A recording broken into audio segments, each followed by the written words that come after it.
Magandang hapon mga kapatid. Magsulod tayo at ating pagdasalin ang panalangin ng kaloob bilang ating pag-aalay sa misang ito. Panginoon, tanggapin mo po ang aming handog, bunga ng aming pinagpaguran at ang pag-unlad ng mga kaloob ng iyong bigay.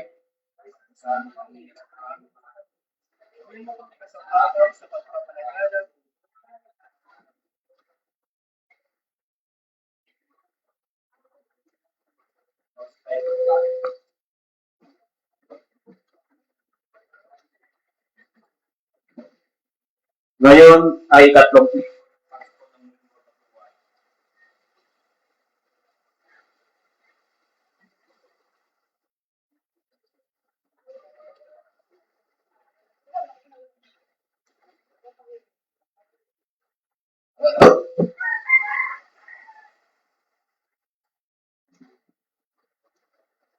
Ngayon ay ikatlong linggo ng Pasko ng muling pagkabuhay at ang mangunguna sa ating pagdiriwang ay si Reverendo Padre Nono Recapon. Sabayan natin ang koro sa pag-awit.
Espiritu Santo.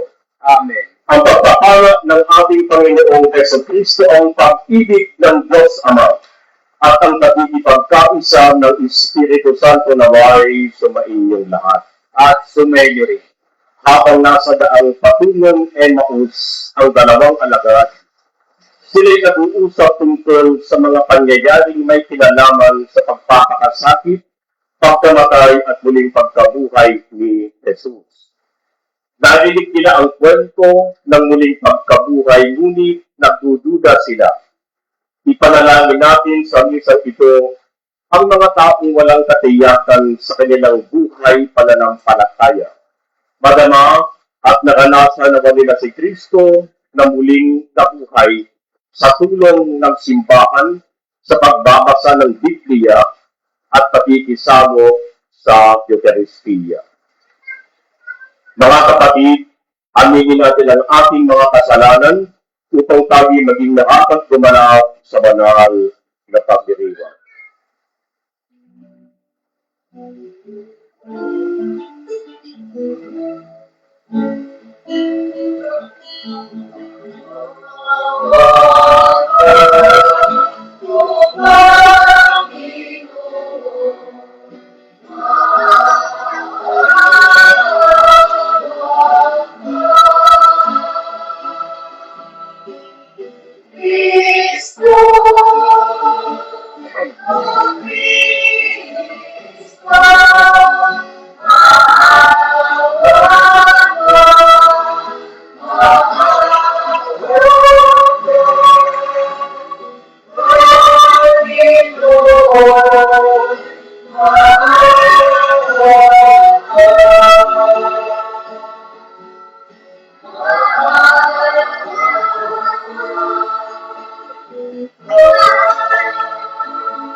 makapangyarihang Diyos. Patawarin tayo sa ating mga kasalanan at patnubayan tayo sa buhay na walang hanggan. Amen. Luwalhati sa Diyos sa kaitaasan.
Madalangin tayo.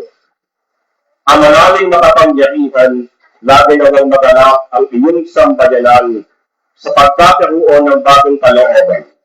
Upang sa kadakila ang dulot ng pag-anib sa iyong angkan, ang araw ng pagkabuhay ay maging pag-asa sa pagdiriwang. Sa pamamagitan ng Jesucristo, kasama ng Espiritu Santo magpa sa walang hanggan. Amen. Magsipo na pong lahat. Ang muling pagkabuhay ni Jesus ang siyang pinakadakilang tanda ng kanyang pagiging tagapagligtas. Ito ang puso at pinagpugatan ng ating mananampalatayang Kristiyano. Ang unang pagbasa. Pagbasa mula sa mga gawa ng mga apostol. Noong araw ng Pentecostes, tumaliw si Pedro at ang 11 apostol at nagsalita siya ng malakas. Mga kababayan at mga naninirahan sa Jerusalem, pakinggan ninyong mabuti ang aking sasabihin. Mga Israelita, pakinggan ninyo ito. Si Jesus na taga Nazaret ay sinugo ng Diyos. Pinatutunayan ito ng mga himala, mga kababalaghan, at mga tandang ginawa ng Diyos sa pamamagitan niya. Alam niyo ito sapagkat lahat ito ay naganap sa gitna ninyo. Ngunit ang taong ito na binigay sa inyo ayon sa pasya at pagkaalam ng Diyos sa mula't mula pa, ay ipinapako ninyo at ipinapatay sa mga makasalanan. Subalit siya'y muling binuhay ng Diyos at pinalaya sa kapangyarihan ng kamatayan. Hindi maaaring mamayari sa Kanya, gaya ng sabi ni David. Nakita ko lang na nasa tabi ko ang Panginoon. Siya'y kasama ko, kaya't hindi ako matitinag. Dahil dito, nagalak ang puso ko at umawit sa tuwa ang aking dila, at ang katawan ko'y nahihimlay na may pag-asa. Subalit ang kaluluwa ko'y di mo pababayaan sa daigdig ng mga patay, at hindi mo itutulot na mabulok ang inyong banal. Itinuturo mo sa akin ang mga landasing patungo sa buhay. Dahil sa ikaw ang kasama ko, ako'y mapupustos ng kagalakan. Mga kapatid, masasabi ko sa inyo ng tiyakin na ang patriarkong si David ay namatay at inilibing. Narito ang kanyang libingan hanggang ngayon. Siya'y propeta at nalalaman niya ang pangako sa kanya ng Diyos, na magiging hari tulad niya ang isa sa mga inapo, ang huling pagkabuhay ng Mesiyas ang nakita at sinulaan ni David ng kanyang sabihin.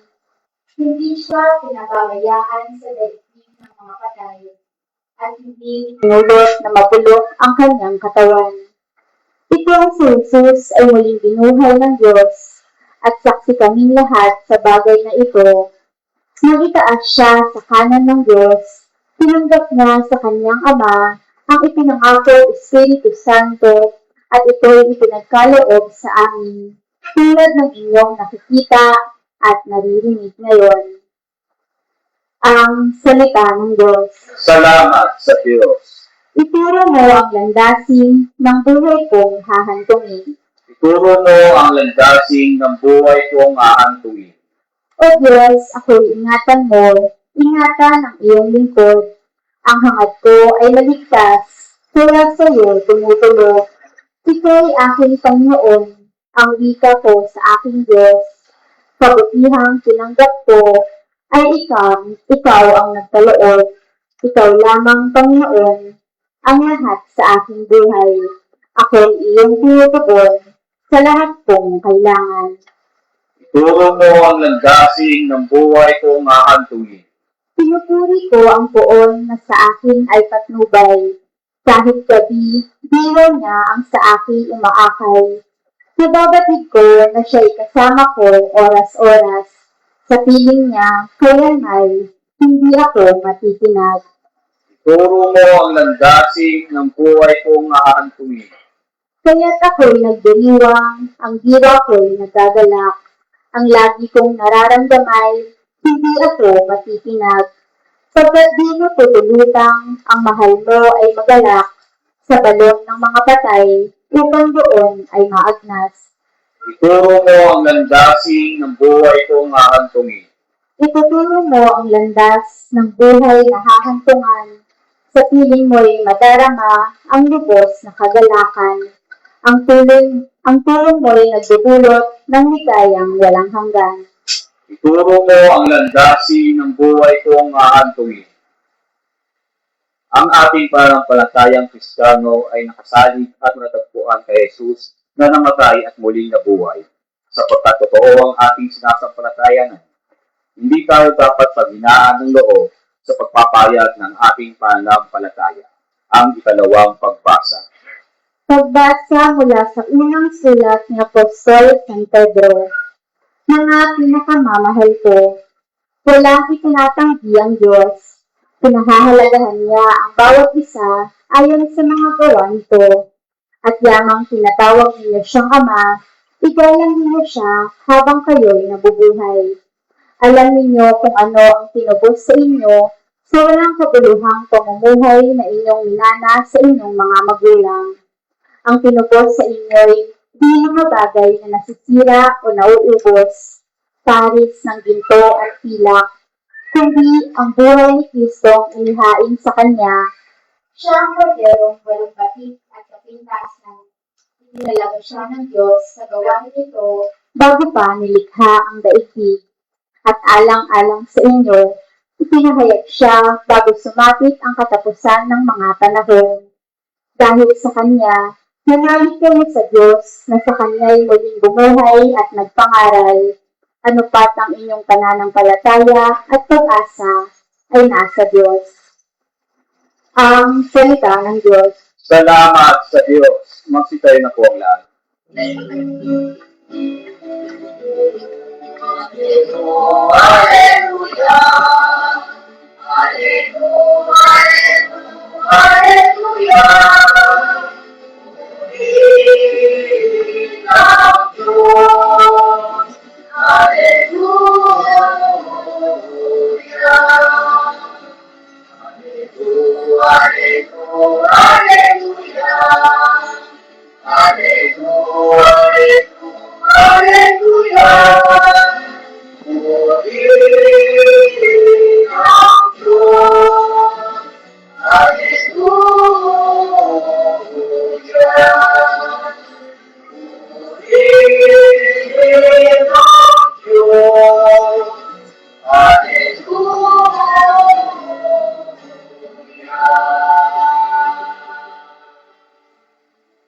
Sumainyo ang Panginoon at Sumayo rin. ang pagpapahayag ng mabuting balita ng Panginoon ayon kay San Lucas. Papuri sa iyo, Panginoon.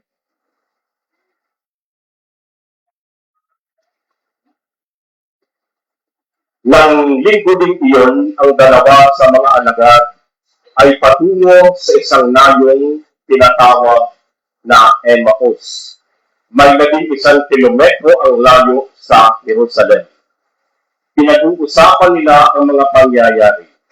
Samantalang nag-uusap sila at nagtatanungan, lumapit si Jesus at nakisabay sa kanila. Siya'y nakita nila, ngunit hindi nakilala agad. Tinanong sila ni Jesus, ano ba ang pinag-uusapan ninyo? At tumigil silang nalulumbay. Sinabi ng isa na ang nanay Cleopas, kayo lamang po yata ang dayuhan sa Jerusalem na hindi nakaalam sa mga bagay na katatapos pa lamang nangyari roon. Anong mga bagay panong niya? At sumagot sila tungkol kay Jesus sa taga Nazaret, isang propetang makapangyarihan sa gawa at salita, maging sa harapan ng Diyos at ng mga tao. Isinagdag siya ng aming mga punong saserdote at mga pinuno upang mahatulang mamatay at siya ay ipinako sa krus. Siya pa naman ang inaasahan namin magpapalaya sa Israel. Hindi lamang iyan, ikatlong araw na ngayon mula nang mangyari ito. Nabigla kami sa ibinalita ng ilan sa mga babaeng kasamahan namin. Maagang-maaga raw silang nagpunta sa libingan at di nila natagpuan ang kanyang pangkay. Nagbalik sila at ang sabi, nakakita raw sila ng isang pangitain.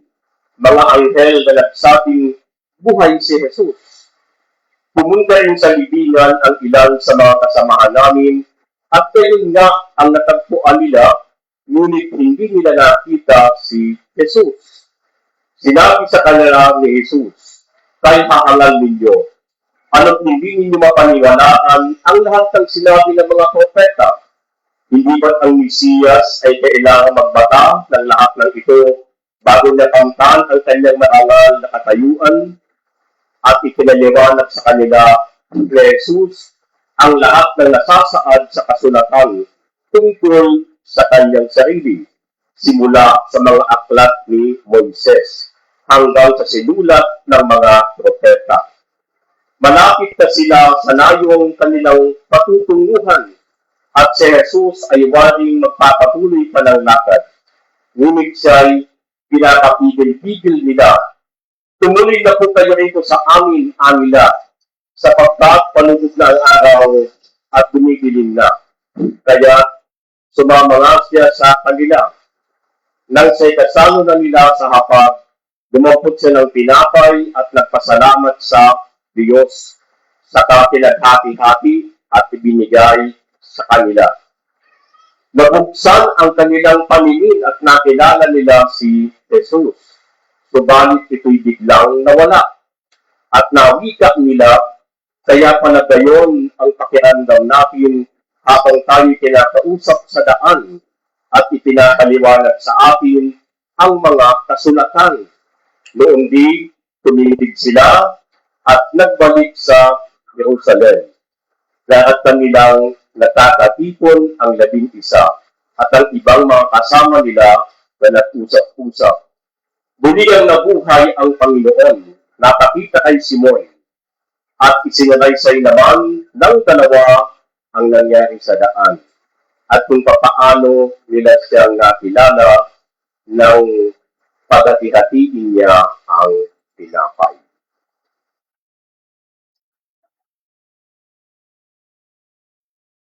Ang mabuting balita ng Panginoon. Pinupuri ka namin, Panginoong Jesucristo. Magsiupo na po. Mga kapatid ko, sa magandang hapon po sa inyong lahat. Sa wikang Tagalog, minsan may mga kataga na tayo po'y umihahayag. Halimbawa, yung una ay ganito, babangon tayo. Ikalawa, may inihahayag din tayo, makakabawi tayo, makakabawi ako. Ano pong sitwasyon na ganito? Ba't natin nasasambit ang ganitong mga kataga? Ang sitwasyon po ay yung ating karanasan bilang tao na tayo din po ay nakaranas ng pagkabigo o kabiguan sa buhay dulot ng matinding mga suliranin, mga problema na ating kinakaharap sa ating paglalakbay sa mundong ito. Kung ating pong mapapansin, may mga tao kung ilan sa atin o karamihan sa atin na matibay ang kanyang disposisyon sa gitna ng mga problema. Kaya atin pong maririnig minsan, hayaan natin ang problema. Hayaan natin ang problema ang mamroblema sa atin. Ano pong ating mapapansin sa ganitong pananaw? Positibo na hindi magtatapos ang lahat at hindi kailangang pabayaan ang anumang mga sitwasyon ng buhay at ang ibig sabihin niyan ay ang matibay na pananalig sa Diyos. Makakabangon tayo sa tulong ng Diyos, makakabawi tayo sa anumang kakulangan na mayroon tayo sa tulong ng Diyos. May mga iba naman na kapag nakaranas ng mga hamon sa buhay, may mga madaling sumuko. Halimbawa po inyo po napapanood minsan, lalo sa mga kalalakihan, ang sport na boxing. Kapag bugbog na yung isa po doon sa lumalaban, kapag nakikita na ng kanyang corner na halos duguan na, pero malakas pa naman, kaya pang makahabol sa susunod na round. Minsan po ang ginagawa ng kanyang mga kasama, nagtatapon dun sa loob ng ring ng lona ng panyong puti. Ano pong ibig sabihin nito?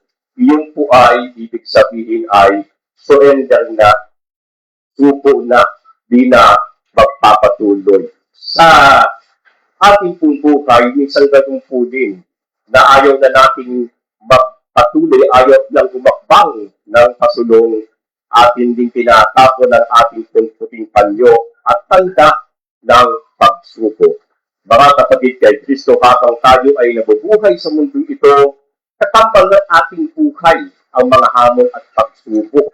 Kaya po sa mga kabiguan, ito ay hindi hadlang upang tayo ay lumatad ng pasulong. Katulad po nitong nabanggit sa ating ebanghelyo, dalawang alagad ng ating Panginoon, sila ay puno ng panlulungo pinanghihinaan sila ng loob dahil sila ay nakasaksi doon sa ating Panginoon na nagpakasakit, nag-alay ng buhay, ipinato sa krus na kanilang inaasahan.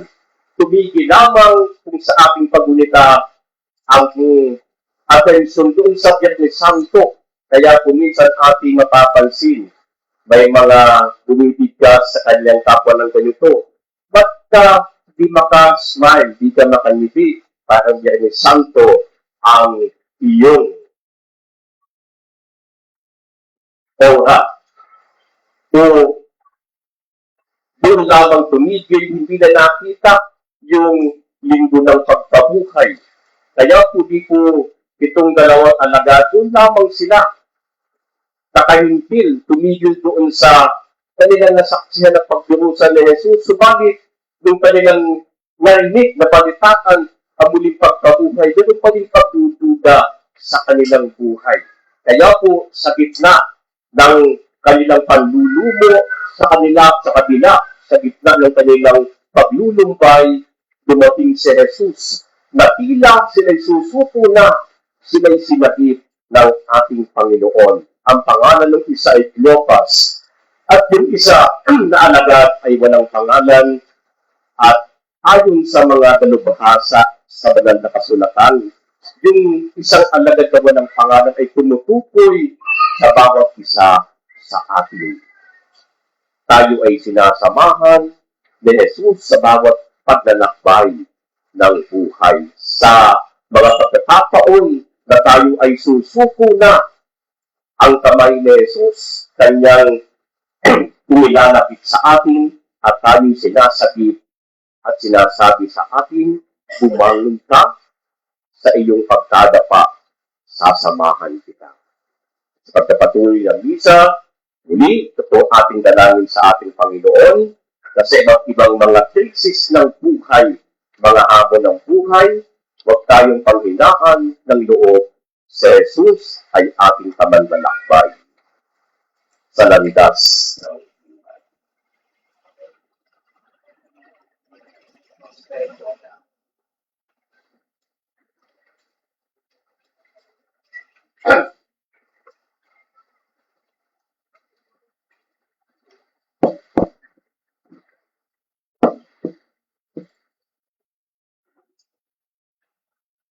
Sumasampalataya, Diyos Ama makapangyarihan sa lahat, na may gawa ng langit at lupa. sumasampalataya kay Jesucristo, isang anak ng Diyos, Panginoon nating lahat, na natatawang tao sa lalang ng Espiritu Santo, ipinanganak sa pamamagitan, pinagpakasakit ni Poncio Pilato, itinapos sa batay, nilibing, nalawak sa kinaroroonan ng mga yumao, na may katuwaan na buhay na mapuli, umakyat sa langit, nalulutok sa tangan ng Diyos ang mga makapangyarihan sa lahat. Doon nagmumulat ka rito ang sa nakabubuhay at nangamatay na tao. Sumasampalataya naman ako sa Diyos Espiritu Santo, sa banal na simbahang Katolika, sa kasamahan ng mga banal, sa kapatawaran ng mga kasalanan, sa pagkabuhay ng muli ng namatay na tao, at sa buhay ng walang mga kapatid, habang tayo naglalakbay tungo sa kaganapan ng pag-aari ng Ama, alalahanin natin kasama natin sa bilang kamanlalakbay at kailan may hindi nagpapabaya sa kanyang mga anak. Manalangin tayo, Ama, dinggin mo ang aming panalangin. Ama, dinggin mo ang aming panalangin.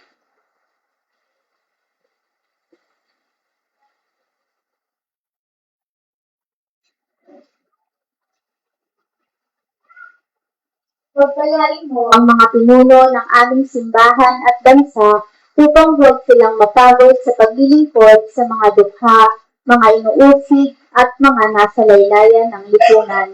Manalangin tayo. Ama, dinggin mo ang aming panalangin. Gabayan mo ang mga nahaharap sa mga krisis sa buhay at mga nabibigatan dulot ng pag-aalinlangan at pagkatakot. Manalangin tayo. Ama, dinggin mo ang aming panalangin. Bigyan mo ng sapat na lakas ng katawan at isipan ang mga psikologista, spiritual directors, guro, coaches at iba pang tulad nila upang mahusay nilang maakay sa tamang landas ang mga taong tinutulungan nila. Manalangin tayo. Ama, dinggin mo ang aming panalangin. Patuloyin mo sa iyong kaharian ang mga lumao naming mga kapatid. Manalangin tayo. Ama, dinggin mo ang aming panalangin. Itinataas din namin ang mga kapatid naming nangangailangan ng panalangin, ang mga pangangailangan ng ating pamayanan at ang personal nating kahilingan. Manalangin tayo. Ama, dinggin mo ang aming panalangin.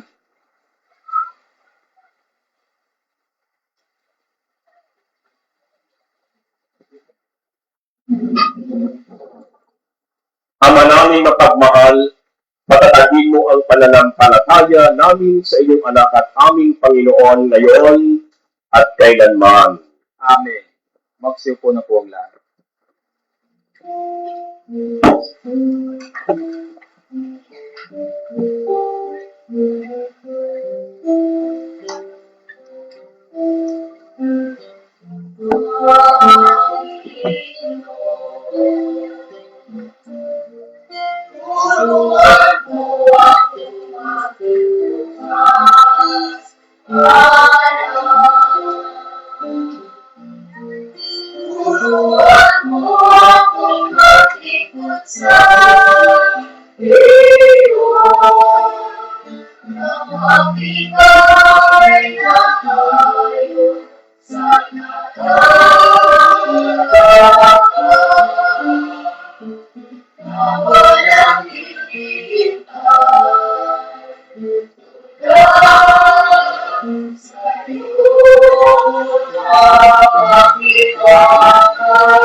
Magsitayin na po ang lahat. Manalangin kayo mga kapatid upang pagkain natin ay kalugtaan ng Diyos ang mga makapangyarihan. Tanggapin nawa ng Panginoon itong pag-aaral sa iyong mga kamay, sa kapurihan niya at karangalan, sa ating kapakinabangan at sa buong sambayanan niya ang banal.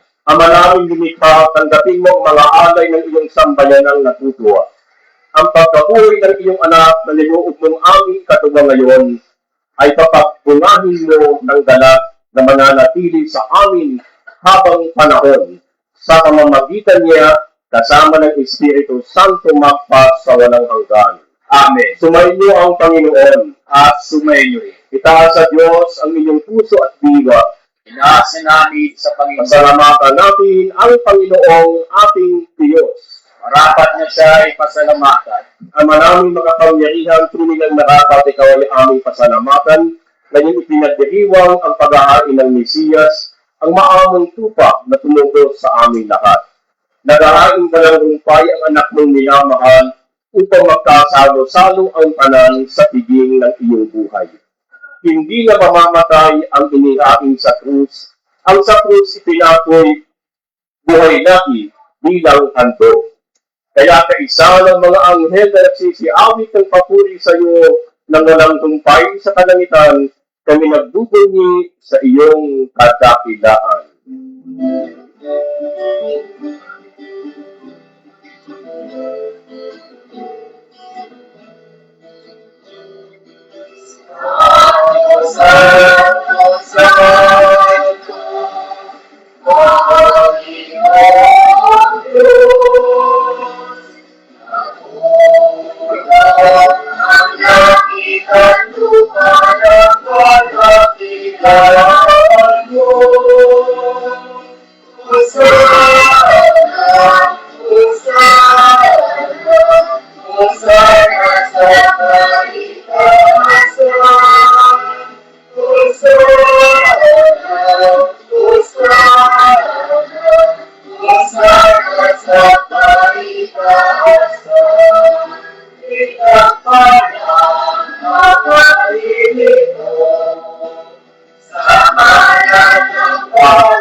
Magsulod na po ang lahat. Ama naming Panahan, ikaw ang bukaan ng kanang kabanalan, kaya't sa pamamagitan ng iyong Espiritu, gawin mong banal ang mga kaloob na ito, upang para sa amin maging katawan at dugo ng aming Panginoong Heso Kristo. Bago niya pinagtiisa ang pusang loob na maging handog, hinawakan niya ang tinapay, pinasalamatan kanya, pinaghati-hati niya iyon, iniabot sa kanyang mga alagad at sinabi, "Tanggapin ninyong lahat ito at kanin, ito ang aking katawan na ihahandog para sa inyo."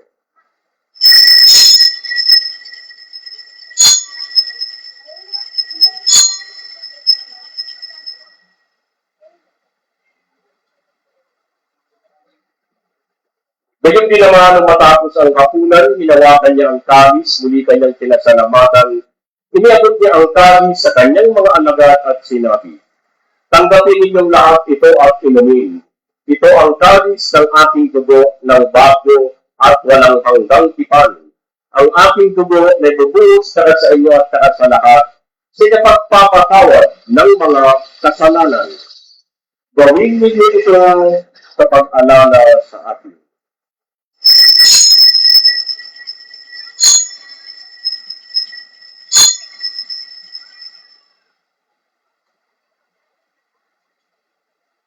Ang misteryo ng pananampalataya.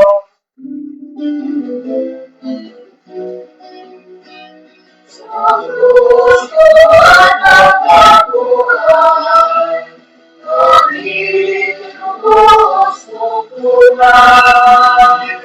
O Jesus, aming mahal, ilas mo aming tanan.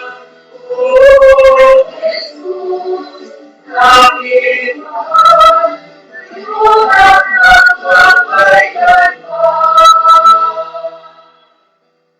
Ang mga ginagawa namin ngayon ang pag-alala sa pagkamatay at muling pagkabuhay ng iyong anak. Kaya iniaalay namin sa iyo ang tinapay na nagbibigay buhay at ang kalis na nagkakaloob ng kaligtasan. Kami nagpapasalamat dahil kami iyong minarapat na tumayo sa harap mo para maglingkod sa iyo. Isinasamo namin kami magasalo-salo sa katawan at dugo ni Kristo ay mabuklod sa pagkakaisa sa pamamagitan ng Espiritu Santo. Amalingapin mo iyong simbahang laganap sa buong daigdig. Puspusin mo kami sa pag-ibig kay isa ni Leon na aming Papa at ni Milo Gilbert na aming Obispo at ng Panang Kaparian. Alalahanin mo rin ang mga kapatid naming nanginlay na may pag-asang sila'y muling mabubuhay. Gayon din ang lahat ng mga pumanaw. Kaawaan mo sila at patuloyin sa iyong kaliwanagan.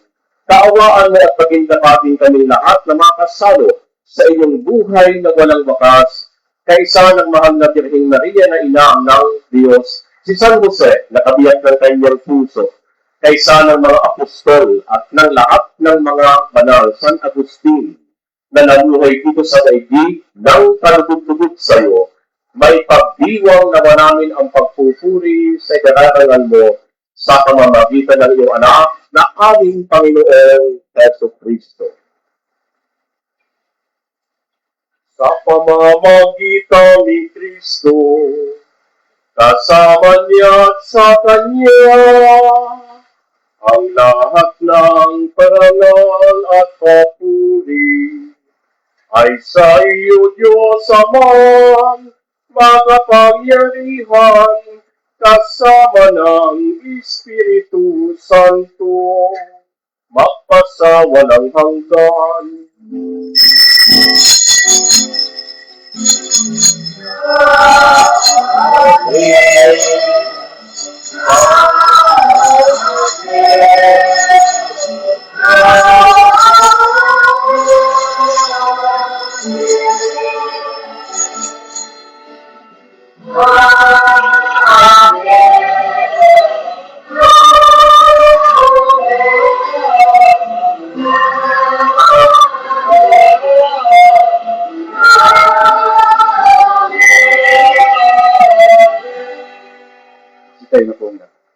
Nagubilin na mga nakagagaling na utos at turo ni Jesus na Panginoon natin at Diyos, ipahayag natin ng lakas loob.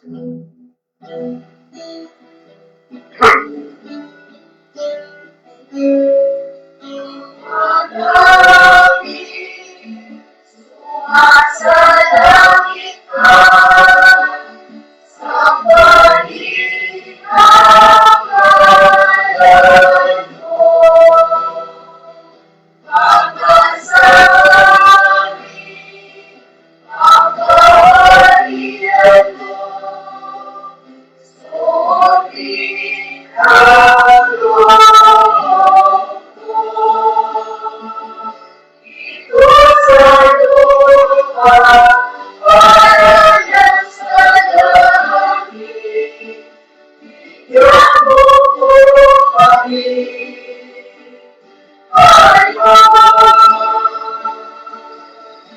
Nangangin at balik sa araw, arawan ka, pagkain mo kami. Sa amin, papasaya,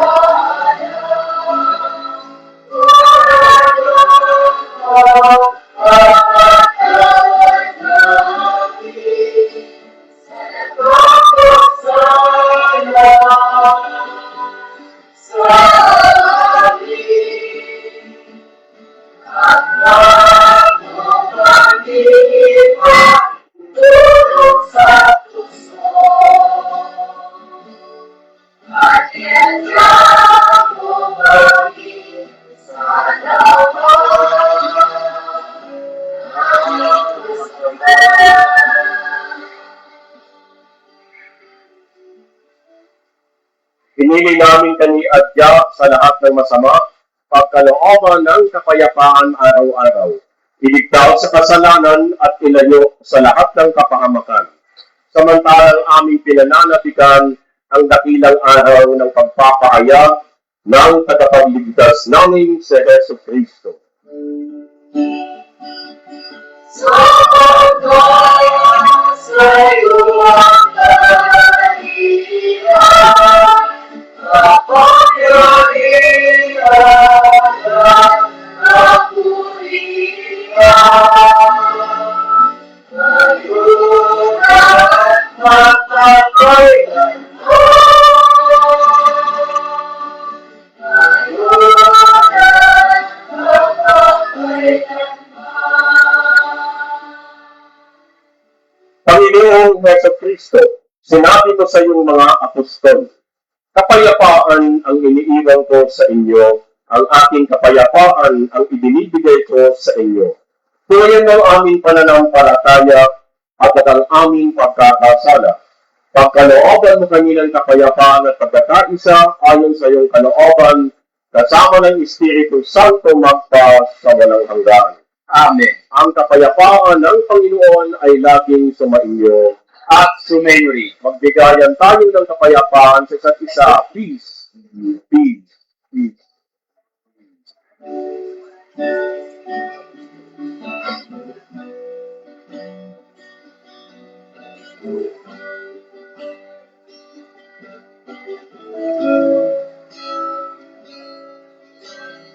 Meron ang Diyos na nag-aalis, nakakasayanan ng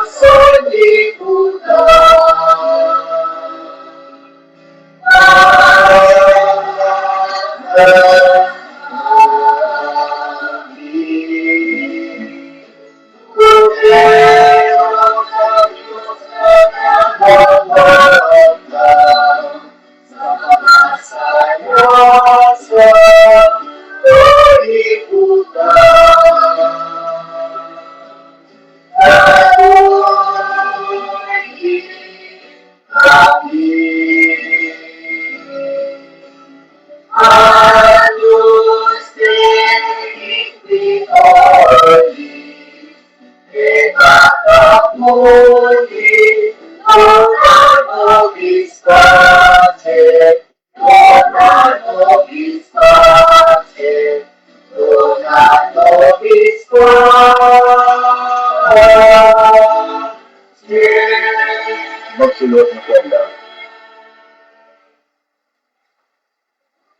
Ito ang kordero ng Diyos, ito ang nag-aalis ng kasalanan ng sanlibutan. Bakaran ang mga inaanyayahan sa kanyang piging. Panginoon, hindi ako karapat-dapat na magpatuloy sa iyo, ngunit sa isang salita mo lamang ay gagaling na ako.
Magsunod na po ang lahat.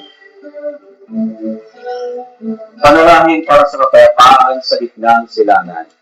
Ama naming nasa langit, kami, iyong mga anak, ay buong pagpapakumbatang tumatawag sa iyo upang idalangin ang kapayapaan sa mundo. Itinataas ng mga bansa ang kanilang mga sandata para sa digmaan. Ngunit iniluluhog namin ang aming mga tuhod upang hingin ng iyong proteksyon at kapayapaan. Sa panahong ito ng kahirapan, ikaw ang aming pinakatiyak na pag-asa. Maraming mga bata ang nangarap ng maliwanag na kinabukasan, ngunit natigo kaming turuan at gabayan sila ng tama. Ito'y nagkatiwala mo sa amin ang mundong ito upang pangalagaan, ngunit sinira namin ito sa pamamagitan ng digmaan at puot. Ipinakita mo sa amin kung paano magmahal, ngunit ginawa namin kaaway ang ibang mga lahi. Sa pamamagitan ng sakripisyo ng iyong anak sa krus, napulot ito na pagkasundo sa iyo. Hinding mo ang aming panalangin para sa kapayapaan, lalo na sa ng silangan. Maaaring maliit ang aming mga sakripisyo, ngunit sa pananampalataya sa iyo, ang lahat ng bagay ay napangyayari. Hinihiling namin ito sa pamamagitan ni Kristo na aming Panginoon. Amen. Maria, Reyna ng Kapayapaan, ipanalangin mo kami. Magsitayo na po ang lahat.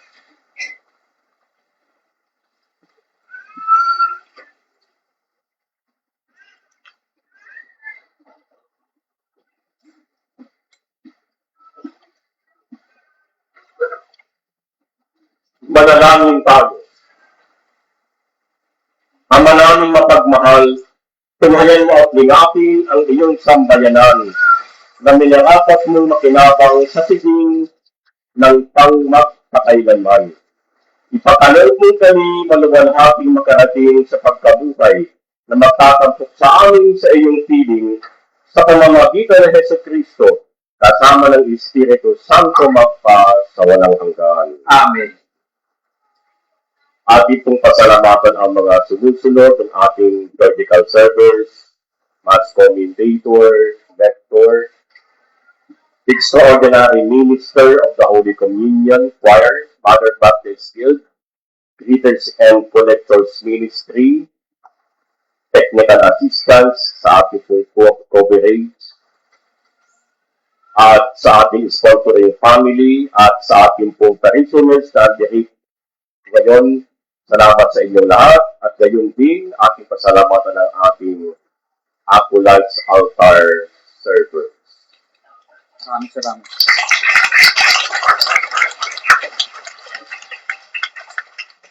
Sumayin mo ang Panginoon At sumayin rin. pagpalain kayo sampu ng inyong pamilya na makapangyarihang Diyos, Ama at Anak at Espiritu Santo.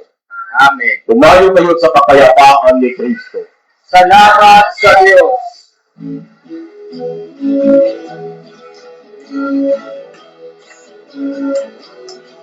Ay, ayaw, ang ibig niya, pagkiligtas ng Diyos na sa pulis, ang santo, kumabawon, langit at lupa, nagpapuliyo, parang magana, ay parang mahal, pag-ibig, pag-ibig ng Diyos sa ganda, Hallelujah!